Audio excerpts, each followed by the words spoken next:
Good evening. My name is Jackie Knight, and I'm the Corporate Training Director for FTC. I'm glad to have you join me this evening for our educational webinar. This particular webinar is on investment possibilities in a self-directed IRA.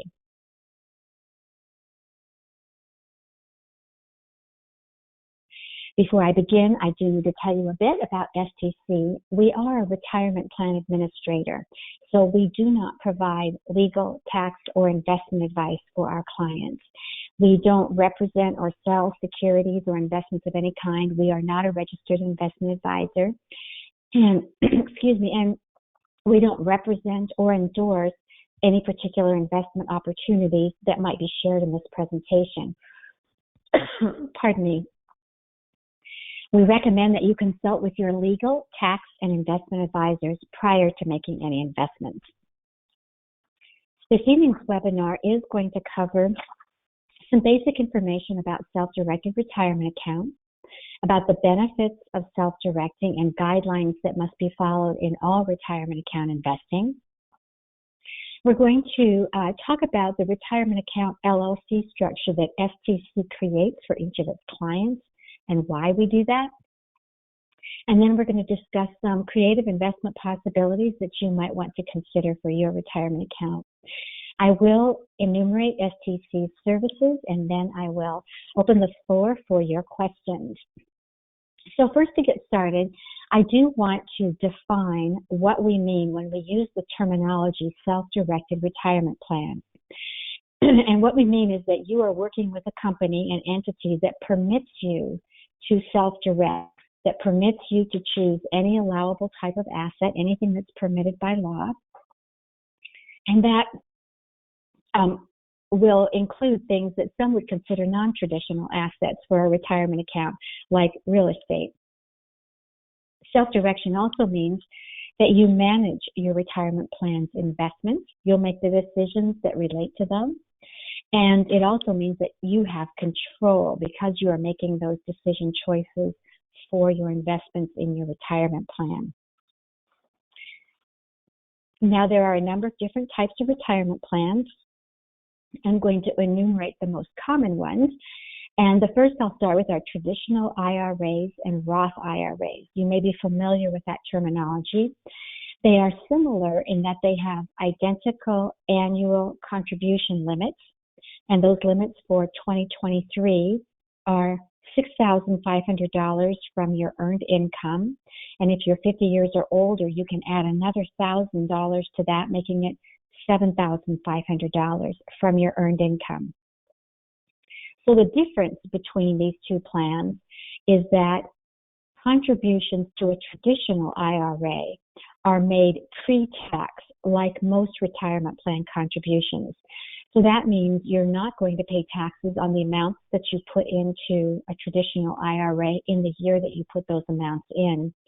But when you begin taking qualified distributions after reaching retirement age, those distributions will then be included in your income for tax purposes in the year that they're distributed to you. A Roth IRA is different. Contributions are made post-tax, meaning you're going to pay taxes in the year that you contribute those monies, in the year that you earn those monies. But then when you take a qualified distribution from a Roth account, after reaching age 59 and a half, and after having held the monies in the account for 5 years, 60 months, then those distributions are not included in the taxable income. So that means that over the life of your Roth account, as it's earning and growing, you've only paid taxes on your contributions, but not on the growth that's in the account. So it does provide a potential tax-free earning opportunity in a Roth IRA. A SEP plan is a simplified employee pension plan.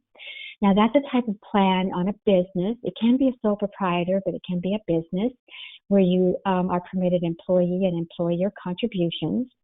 The maximum contribution for 2023 for a SEP plan from the business earnings is $66,000. So you'll see that's significantly more than what you can contribute to a traditional or Roth IRA. But again, it's a business plan. It's on a business that you have. A simple is a savings incentive match plan. I've seen that used by sole proprietors, partnerships, small businesses, and the contributions for 2023 in a simple plan are $15,500, with a catch-up contribution, if you're 50 years or older, taking the total up to $19,000. So just a few bits of information about the types of plans and the amounts that you can contribute from your income or your business earnings. Now, I brought out on your slide 4 different plans that all say former employer. So you have a 401k, that is a for-profit corporate type of plan. 403bs, often used by charitable organizations or nonprofits. A TSA is a tax-sheltered annuity, and a TSP is a thrift savings plan. Sometimes teachers, local government authorities might have those types of plans, federal government employees. So if you participated in one of those plans with a former employer, then you're eligible to move those monies out of that plan if you no longer work there and into a plan that you do qualify for. And at that point, then you could choose to self-direct those monies if you wished. Now, if you are currently employed and participating in one of those types of plans, you will need to go to your employer's plan administrator and find out if you are eligible to move monies out of the plan into a plan that you could self-direct. So if you're currently employed and participating in one of those plans, you will need to go to the plan administrator. If you're no longer employed, then you can move the money out of the plan. One last plan I'll just mention here is a solo 401k plan, sometimes called a uni plan. It does have different names. We call it a solo 401k. It is a corporate type of plan, but for a sole proprietor. So it was really created for individuals who are in business for themselves, by themselves. Basically, not with any number of employees. Your spouse can be in the business with you, but very limited part-time types of employees. Really, it's you're in business for yourself. A solo 401k plan does have some great advantages. It does permit you both an employer and an employee contribution. It also has a loan provision that's available. It has a Roth provision. So if you're interested in more information about a solo 401k plan, please do let me know at the end of the webinar and I can get that to you. With a solo 401k plan, I do need to mention that if you don't currently have a plan but are interested in that, you would need to open it pronto, because in order to make contributions for the calendar year, the plan does have to be open by December 31st of that year. So don't have much time left to do that if you don't already have the plan open. The other plans, if you currently have a traditional IRA with another company and you're interested in moving it to STC, that is not a problem. That's a transfer, and we can help you with that. So this gives you some ideas about types of plans. And now I want to discuss in a little detail the benefits of self-direction, why you might even be interested in that. And the first is maybe the biggest reason. It's that you can truly diversify into different asset classes. You can include non-traditional assets like real estate that I mentioned. You can also invest in mortgages and notes. You can invest in private businesses. So when you're working with a company that permits self-direction, they will permit you, hopefully, STC does, to invest in all these different variety of investments. Again, self-directing means you're going to choose and you're going to control those investments. And if you are interested in real estate, which many of our clients are, you can actually increase the buying power of the dollars in your retirement account through using leverage. In other words, your retirement account can get a loan to purchase a property. It's actually the retirement account getting the loan. It's a particular type of loan. It's called a non-recourse loan, more like a commercial loan, a business loan. So it's not a personally guaranteed loan. So there are some rules that relate to that, but your retirement account can get a loan to purchase a real estate, realty property that otherwise you might not be able to fully fund with the assets in your retirement account. So those are some of the benefits, reasons why you might be interested in self-direction. Now, with all retirement account investing, self-directed or not, there are guidelines that must be followed. There are administrative requirements that must be fulfilled for all retirement accounts. Every year, a valuation must be made of your retirement plan, and an annual report must be submitted to the IRS. That's a Form 5498. Detailed books and records of all of the transactions that your account is engaging in must be maintained. State filings might be necessary depending on the type of assets you own and where you own them. And potentially, in some rare cases, tax returns could actually come into play. There are some few investments that, even in a retirement account, may trigger taxes. Now, STC is a full-service, self-directed retirement plan administrator, so we will fulfill all of these administrative requirements for your account, with the exception of a tax return. We're not permitted to do that because we are not an accounting firm. But what we will do, if that should come into play, is give the necessary documentation and information to you and your tax preparer so that that can be taken care of. So we, again, are a full-service, self-directed administrator, so we can help you with all of these administrative details.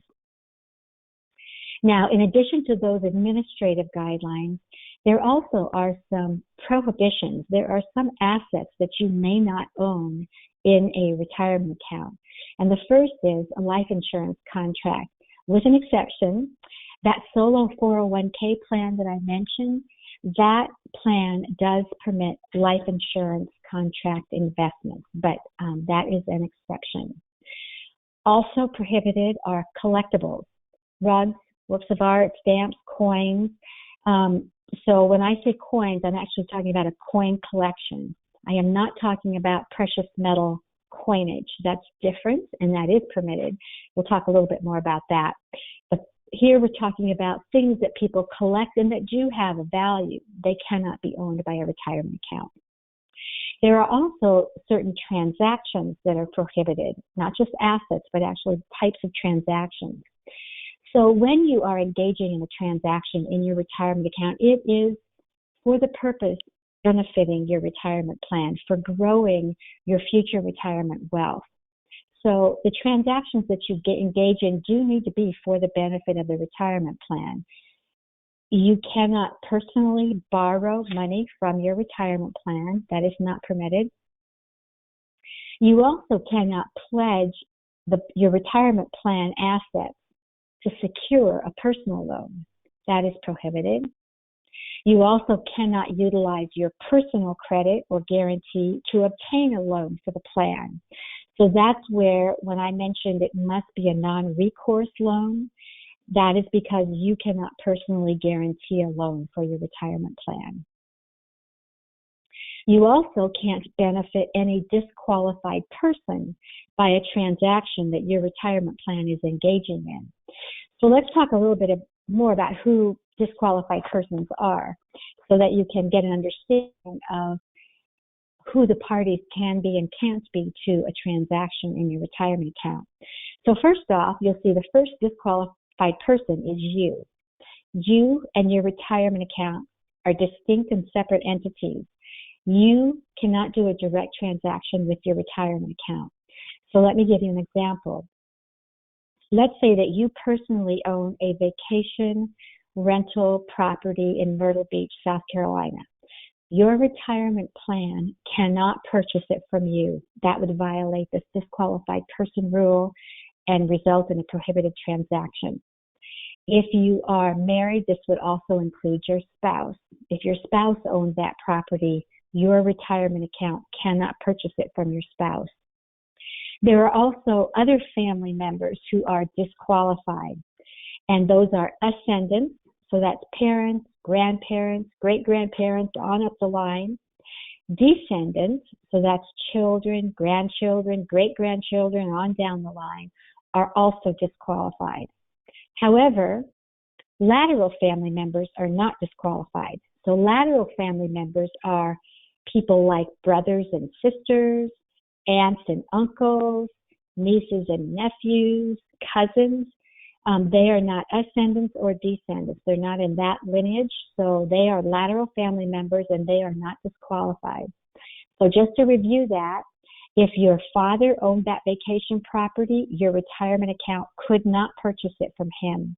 If your daughter owned it, your retirement account could not purchase it from her.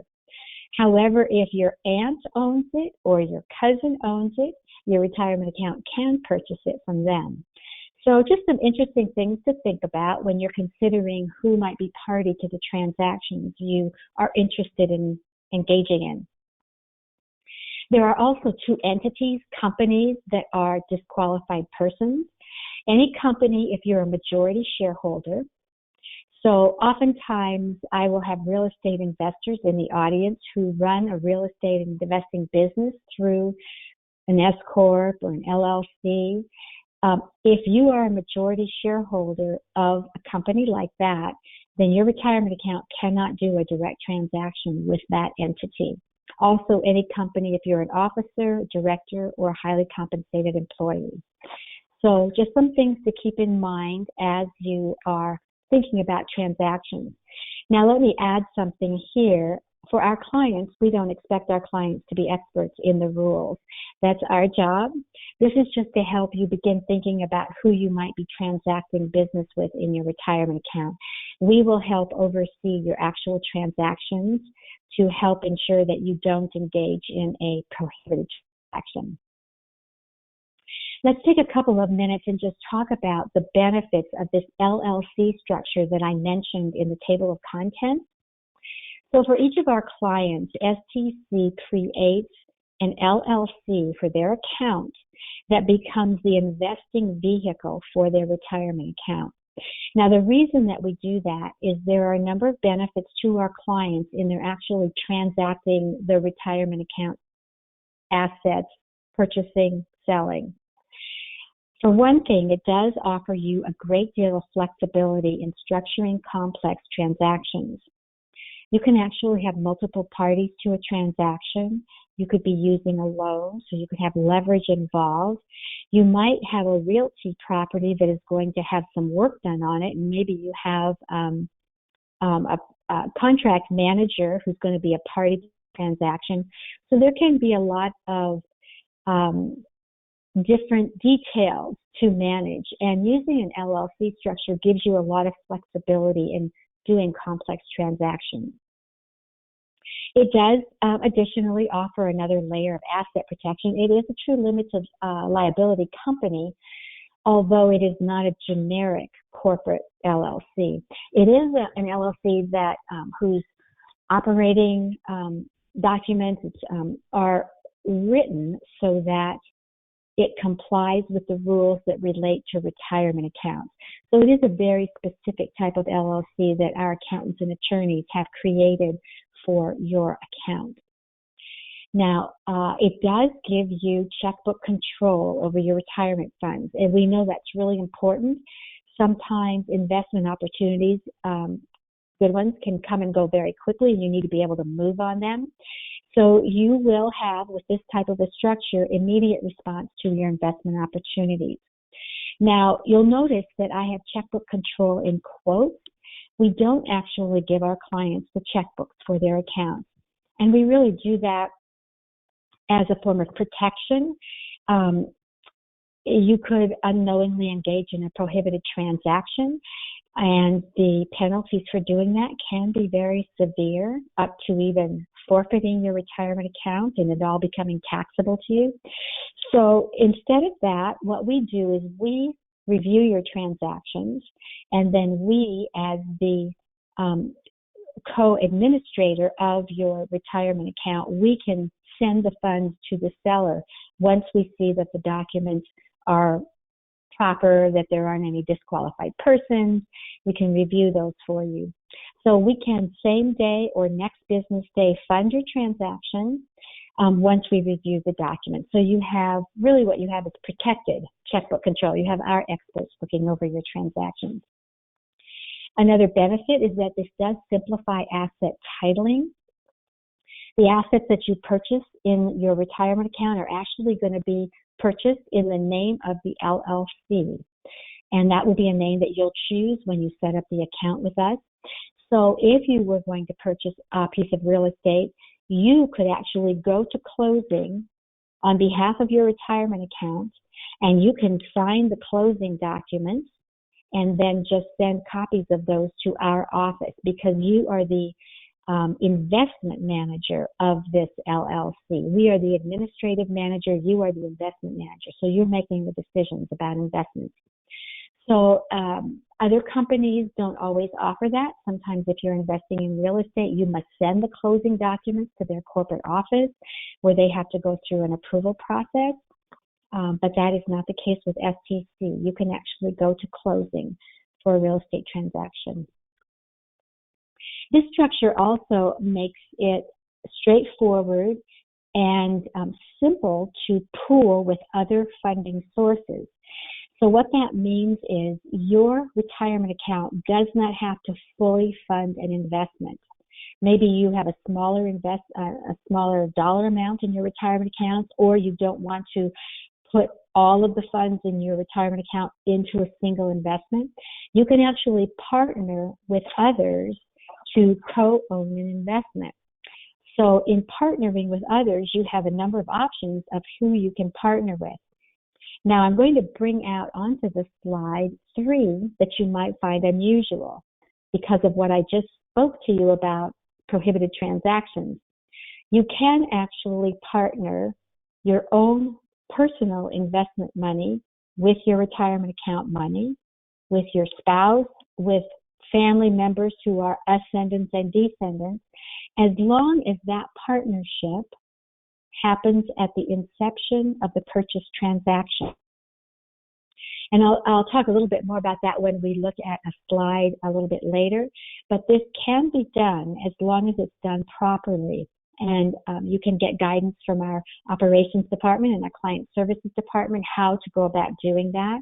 But as long as you are partnering with these otherwise disqualified persons, as long as you're partnering with them at the inception of the purchase transaction, then this is permissible. You can also partner with other colleagues. Maybe I know a lot of people who are in real estate investment groups who partner with other real estate investors and co-own properties. It can be, you can partner with an LLC. You can participate in investment syndications. So there are lots of opportunities where you don't have to fully fund an investment from your funds, but actually partnering with another investor or multiple investors. So now let's talk a little bit about choosing investment, and then I want to get into some specific examples. So with a self-directed account, you have a lot of investment options. And what I've just brought out onto the screen for you are all different types of real estate options, investment options.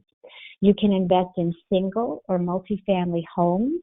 So that could be, duplexes, apartment buildings. You can invest in vacation investment property. Let me give you a you cannot personally use that vacation property because you are a disqualified person to your retirement account.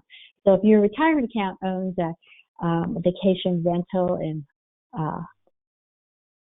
on St. Lucia, you can't use it. You can rent it out to other people. Can't rent it to your parents or your children, but so just keep that in mind. It does have to be a vacation, an investment property. Tax liens, I'll talk a little bit more about those on a future slide, but they can be very good investments if you have smaller dollar amounts in your retirement account.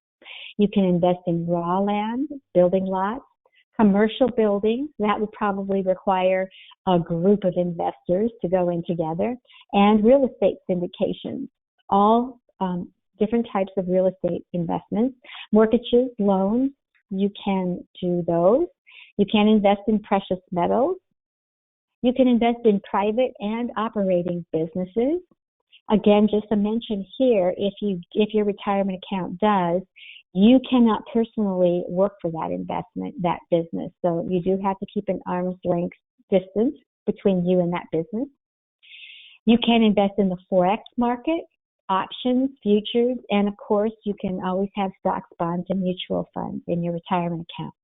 So here you can see one of the big reasons to have a self-directed account. You can truly diversify into a wide range of different types of assets, and most investment advisors think that's a wise thing to do. Don't put all of your eggs in one basket. So now let's take a look at some particular investments. We had a client who purchased a piece of real estate and then rehabbed it for sale. And she did have $500,000 in a self-directed retirement account that she had moved from a 401k plan. The purchase price for the property was $330,000. She spent $140,000 to rehab it, and she sold that property and had a gain on that sale of $85,000. Now, she was a real estate investor. She was one of those people who went to the real estate investing meetings, and so this was one of the things. She used the expertise that she had in her business life, and she used it to her advantage in her retirement account investing. Another person, actually a friend of that person, invested in a rental property. So she purchased rentals for the purpose of holding them for appreciation. Now, she was going to rent them out. She looked at them and thought they were in a good neighborhood that was going to experience some good appreciation. She also had $500,000 in her retirement account, and she purchased 2 rental properties, approximately $500,000 down, and then she paid the remainder using non-recourse loans. So she got loans on these properties. Her retirement account got loans. And at the last time I knew about this particular investment, she was renting for a current income stream, and she hadn't yet sold them. She was still continuing to hold them for property appreciation. So again, if real estate investing, you have some expertise in that or interest in that, these are the kinds of things that you might want to consider in your retirement account. Now, you can invest in real estate in foreign countries. We have a client who has invested in a vacation condo in Costa Rica, and another who's done a land development opportunity in Mexico. So those are possibilities. You can also invest in foreclosures. So we're going to look at a little bit about what this actually is. A foreclosure occurs when an owner is in default and a notice of default has been filed in the courts. So that is, the owner has defaulted and it's been filed in the courts. Now, to locate foreclosure properties, you will want to go to the state judiciary website. There's a great deal of information there in the state that you're interested in.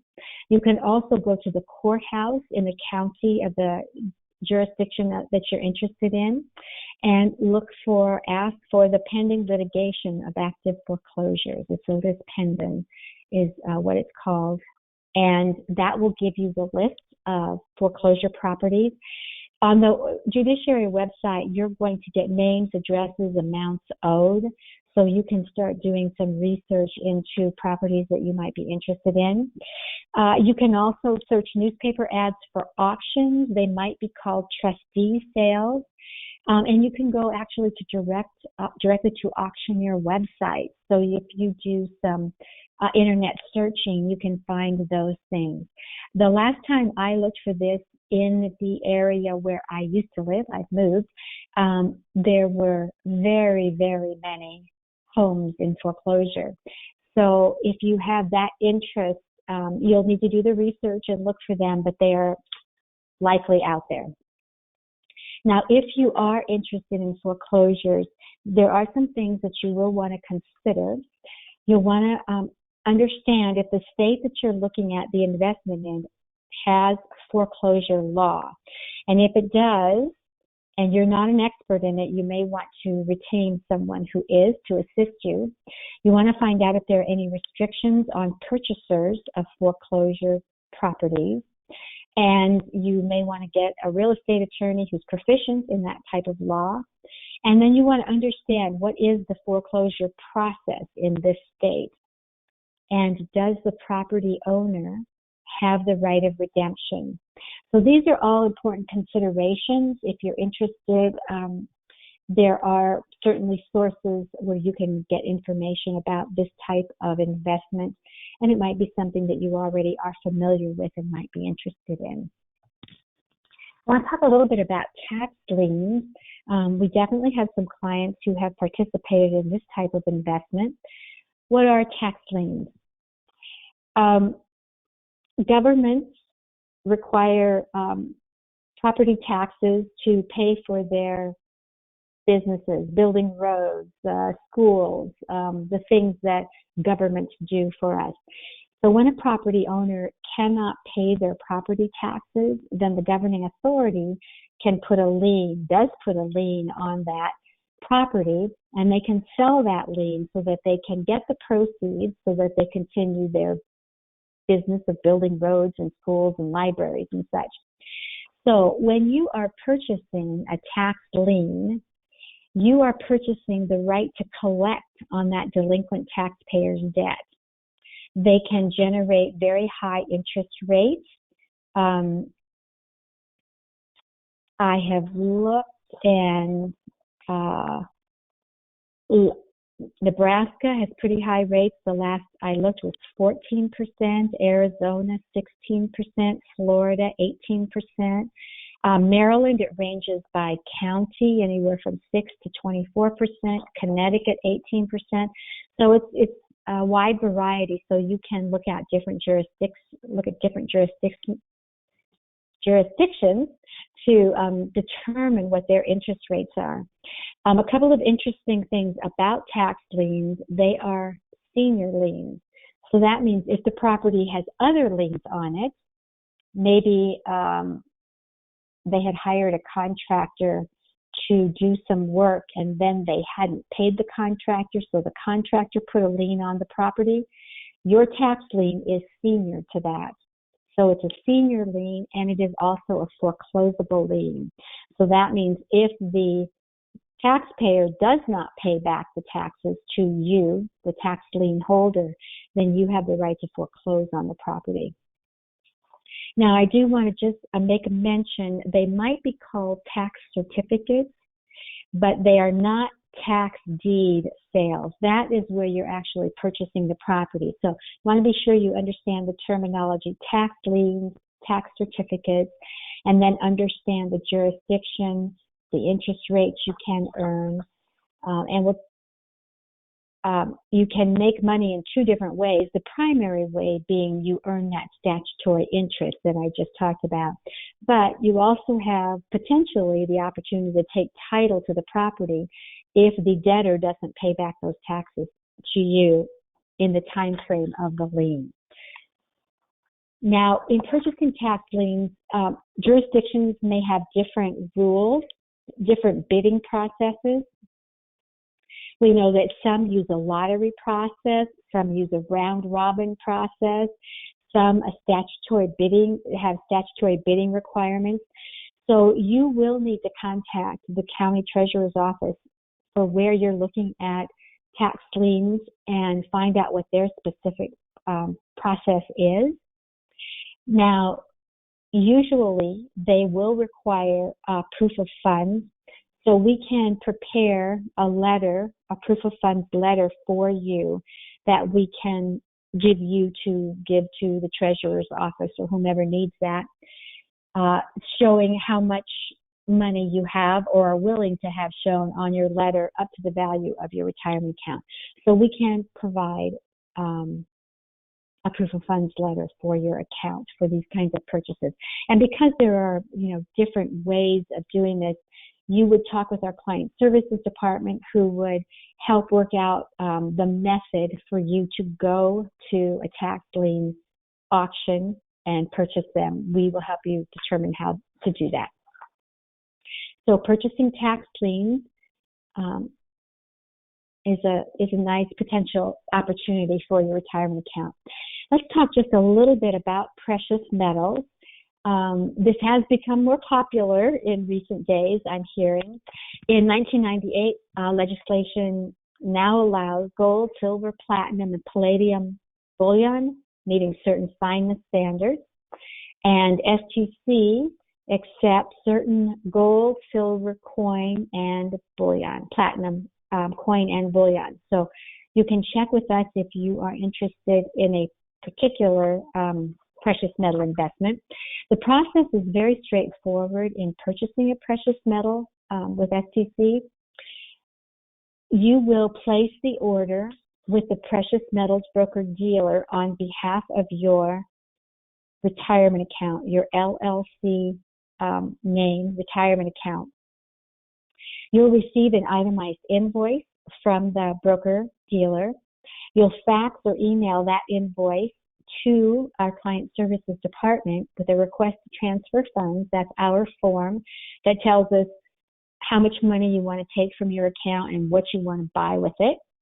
And then we will pay that invoice and receive the precious metal on behalf of your retirement account. So it won't come to you, it will come to us, because you can't really technically take possession of that. It's your retirement account that owns it, not you. And remember that you and your retirement account are disqualified persons.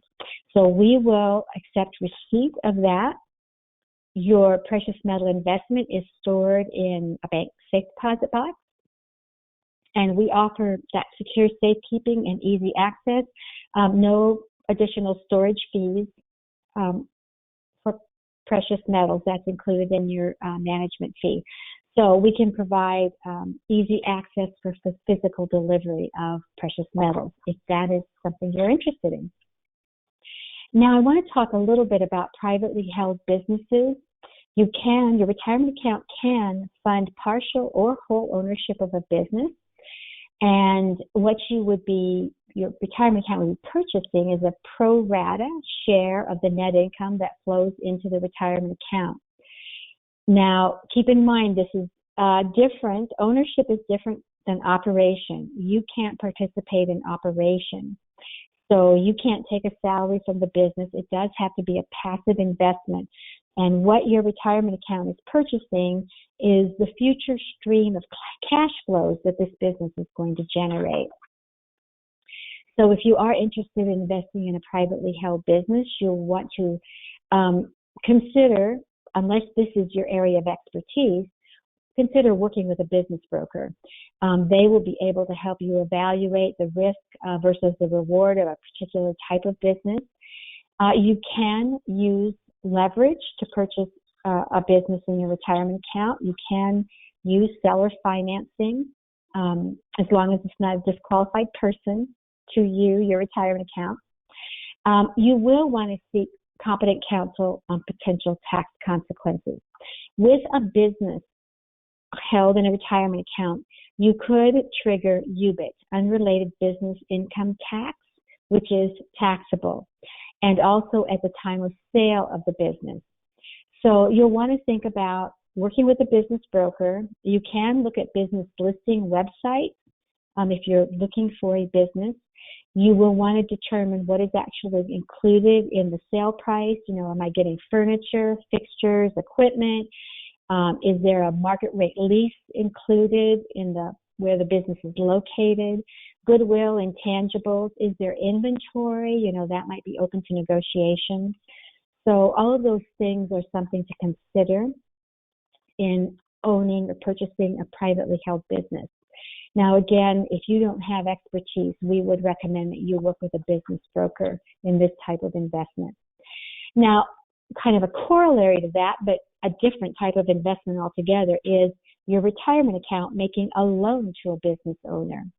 There are many business owners that need loans. They might need loan for startup, working capital. They might need money to fund inventory purchases. And your retirement account can make a loan to a business owner.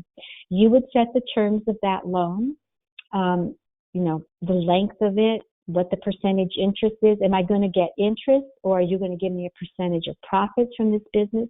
You can determine those types of things. So this is another opportunity. You don't have to have a large amount to actually purchase a business. You could actually make a loan to a business. Now, this is an actual investment that one of our clients did. It was an investor guaranteed loan, and this was where the client's retirement account made a loan. They transferred $100,000 into a self-directed retirement account with us. They had an account somewhere else, and then they loaned that money to an investor for a guaranteed return of 10%. There was a promissory note behind that loan, and so they were making 10% on their $100,000. And again, you would determine the terms of the note because you are the IRA account owner. Now, this is an example investment, but sometimes I like to use this because sometimes you can benefit your retirement account and still help out a family member with a transaction. So in this case, this is a loan to a cousin to purchase a home. She has recently divorced. That has upset her financial stability. She can't qualify for a loan on her own. She needs a couple of years to get back on track. The house has a $150,000 purchase price, and she has 10% to put down from the sale of the prior home. You look at this, you see that it's a neighborhood that you feel is experiencing good price appreciation. It's going to be a good investment for your retirement account. You offer your cousin an interest-only loan at 8% due in 2 years. So you would be earning nearly $11,000 interest a year. You would want to make this property security for the loan. So it would be secured by real estate if something happened and your cousin couldn't pay the loan. But it is a way that you can help a family member and at the same time be benefiting your retirement account. Earning 8% on the loan would be a good return. So something to consider. Potentially a good return. Client investment loan pool. This was also a client investment. The IRA contributed $50,000 to a loan pool. This is a company that lent money to professional rehabbers. They had first position on the loan, and it was secured by property. And then the net earnings on the loans were paid to retirement accounts quarterly. Now, I haven't checked on this in recent years. At one time, it was earning over 12% annually. So that was where it was an investment loan pool, money pooled together. This is another interesting client investment in oil and natural gas drilling. Now, in this case, the retirement account invested approximately $35,000 in a syndicated oil and natural gas drilling project. This project was doing 5 drills. If they struck, they needed an additional $5,000 to $10,000 investment to cap the well. And there is risk involved. The investment is lost if no oil or gas was found. If you do find oil or gas, then your retirement account is going to receive royalties on the producing wells. And in this particular client's investment, they had strikes on their first 2 drills. So the retirement account had to make an additional investment in the capping of the well, but now are receiving royalties on those producing wells. This was another group investment that some of our clients did. There was a syndicator who purchases properties throughout the country, and then he sets up LLCs or partnerships, depending on what the properties are, with small groups to invest in the properties. They were usually mixed-use buildings, so they might have retail on the bottom and then rentals on the top. And you could invest for a share of the property earnings. And then when the syndicator determined it was a good time to sell, then you would receive your share of the sale proceeds. So that's another type of interesting group investment. Now, I do want to, those are the investments I wanted to just give you a little bit of a taste of. Now I want to show you the structure that we use for each of our clients' accounts. You'll notice on the upper left, this would be where your current plan is, your current custodian. And if you would like to open an account with us, you would direct your current custodian to transfer or roll over to our self-directed custodian the amount that you wish. And while that is happening, our operations department is creating this LLC that's going to become your investing vehicle. Once the money has been received by our custodian and your LLC setup is complete, then you're ready to begin investing. Now, in this retirement account, you have 3 investments. You'll see the first one is a tax lien. The second one is some gold bullion that we're holding in a safe deposit box in our bank in Hagerstown, Maryland. And the third is foreclosed real estate. Now, you'll notice that your retirement account is not the sole owner of this asset. There are 4 owners: your retirement account, your father, your daughter, and some of your personal funds. Now, all 3 of these parties would normally be disqualified persons, an ascendant, a descendant, and you. But if you structure this properly and you co-invest at the inception of the purchase transaction, this is a viable transaction and is permissible.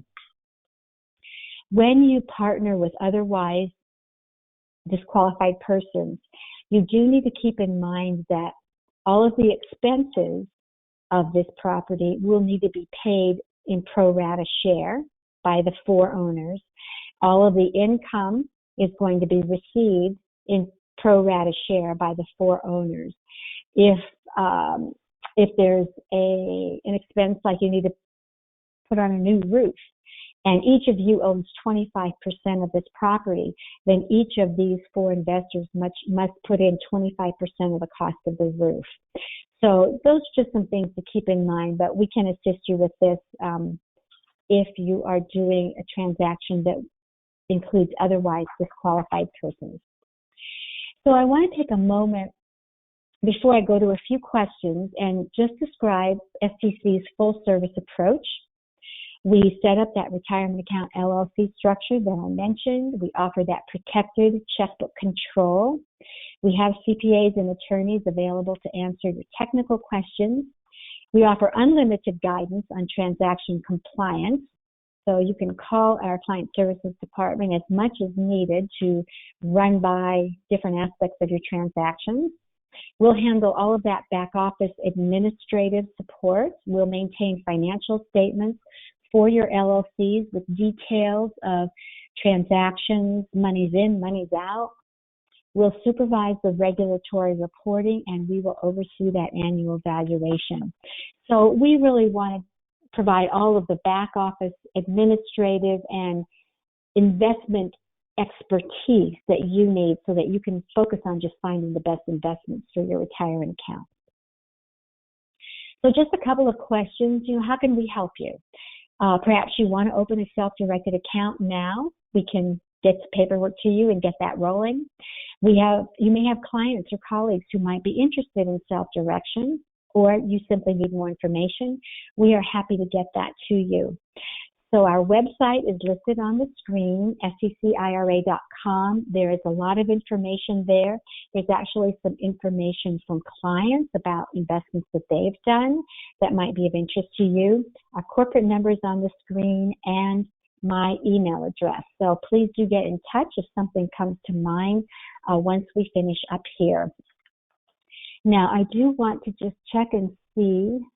I want to open my question box. So if you'll give me a moment. And let me see what questions I have.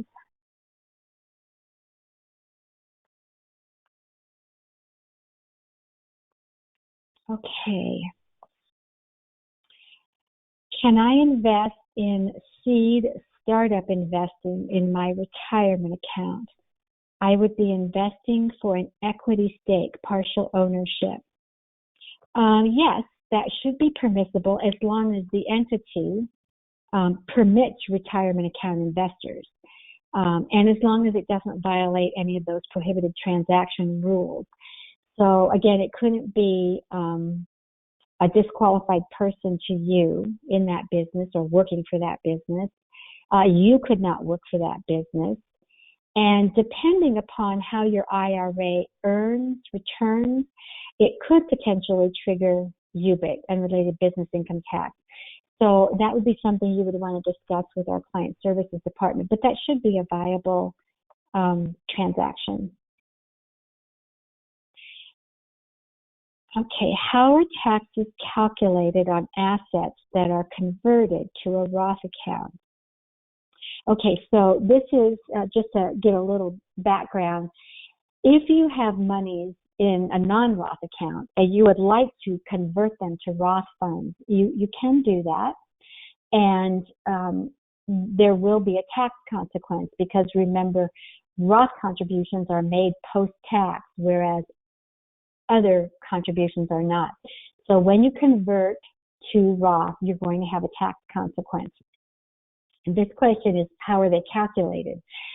So what's going to happen is the date of the conversion, the assets are going to be, we need the fair market value of those assets. So for instance, if you're moving a piece of real estate from, say, a traditional account to a Roth account, that property is going to have to be appraised, and that fair market value is what's going to move to the Roth account. That's going to be the value in the Roth account. So that will be the value that you will be paying taxes on. And that value will be included in your taxable income the year of that conversion, and it will be at your ordinary income tax rate. So when you're thinking about doing a Roth conversion, you will likely want to discuss that with your tax accountant to understand what the tax consequences will be. Sometimes people will move cash assets, but they might not move all of them at once. Like they might move 20% of their cash from an old corporate 401k into a Roth because they're willing to pay taxes on 20%. Maybe the next year another 20%, just to spread that tax consequence over years. So that is something to consider if you are converting funds to a Roth account. Okay, I own several traditional IRA accounts and have money in a former employer's 401k. Can I roll over part of the money into a new self-directed account and then later in the year roll over additional money? Okay, I want to define something for you because I hear questions like this a lot. And people use two terms interchangeably, but they are different. Transfer versus rollover. So first, let me describe what a transfer is. A transfer is from custodian to custodian. So you can transfer from an old 401k into a traditional IRA whenever you want. And as often as you want because it's going from custodian to custodian. This question, the person used the term rollover. A rollover is different than a transfer. A rollover is when your custodian sends you a check. The check is payable to you, not payable to another custodian. When you receive that money, you have 60 days to get that money into a qualified plan, a plan that you qualify for, or that's going to be considered a distribution to you. And if you're not 59 and a half years old, there's probably going to be a penalty on it. So rollover means the custodian sends the money to you, and then you send it to a new custodian within 60 days. So that's different. If you do a rollover, which you can do, the IRS has made newer rules in recent years. You can only do one rollover a year. So even if you have multiple accounts, one rollover a year. So that is the distinction here. So you can transfer, you own several traditional IRA accounts, you can transfer money from those custodians to us, our custodian, anytime and as often as you want. Rolling over is different. If you're going to do that, you do need to understand the rules about that. Okay. Can I use funds from my retirement account to purchase a franchise? Possibly. You will need to check with the franchisor to see if they permit, retirement account investors. If you are permitted, you must keep in mind that you cannot be active in running the franchise, nor can your ascendants, your descendants, So you have to make sure that you understand you're not going to violate any of those disqualified persons rule. It needs to be a passive investment where you are just earning proceeds, either an income stream or ownership or something. Okay, let's see. I have a couple. I could probably do 2 more questions.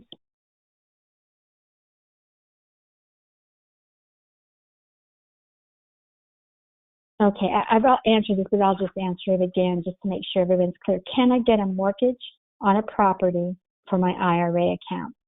Yes, you can, but it must be a non-recourse loan. So can't personally guarantee it. It's going to be more like a commercial loan. And non-recourse means that the lender only has recourse to the property the loan is on. So they're going to require a larger down payment, probably at least 30%. And they're going to have some other requirements for you too. They might want you to keep some reserves in your retirement account for expenses that might relate to the property. So you certainly can, and you will probably want to go out and do some internet research on different non-recourse lenders. It's become much more common as people more and more are doing self-directed retirement account investing.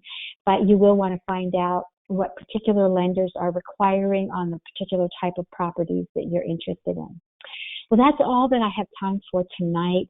Thank you so much for joining me. If you do have future questions, you can call our corporate office. You can email me directly. We would love to help you and work with you. Please get in touch, and I hope you'll join me in the future for another educational webinar. Thank you. Good night.